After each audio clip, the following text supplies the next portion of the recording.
আল্লাহ পাক বলেন, এমনও মানুষ দুনিয়া থেকে মারা যায়, ওর জন্য আকাশও কাঁদে না, জমিনও কাঁদে না, ইন্না লিল্লাহি কে পড়ছে না।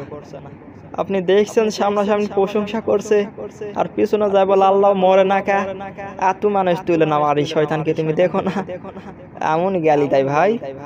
একজনের জীবনী পড়লাম, হাজ্জাজ বিন ইউসুফ লোকটা ছিল জালেম, মানুষের কাছে এত অত্যাচার করেছে, মানুষের মুখে মুখে নাম হয়ে গেছে জালেম। বলেন ঠিক আছে, আমার নামে জালেম, আমি নিজে দেখবো।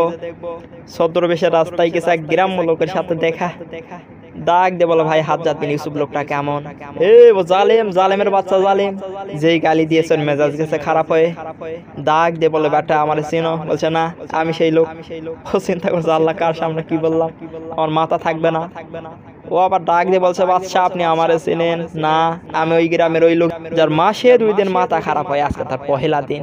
ও তুই পাগল, পাগল বলে বেঁচে গিয়েছে। দুনিয়াটা মুমিনের জন্য কারাগার, আর কাফেরের জন্য জান্নাত। সুতরাং শয়তান চেয়েছে আল্লাহ আমাকে হায়াত বাড়িয়ে দাও, আল্লাহ দিয়েওছে। এই জন্য শয়তান মার্কা মানুষগুলো বেশি দিন বেঁচে থাকে। আমরা জড়ো হয়ে যাচ্ছে, তাও শয়তান মরে না। যদিও একটা গেছে, যাই হোক, আমি ওই দিকে আর গেলাম না। অনেকে জেলখানায় থাকে, থাকতে মনে চায় না, কখন বের হয় আসবো, এই ব্যাপারটা সবার মনে। আর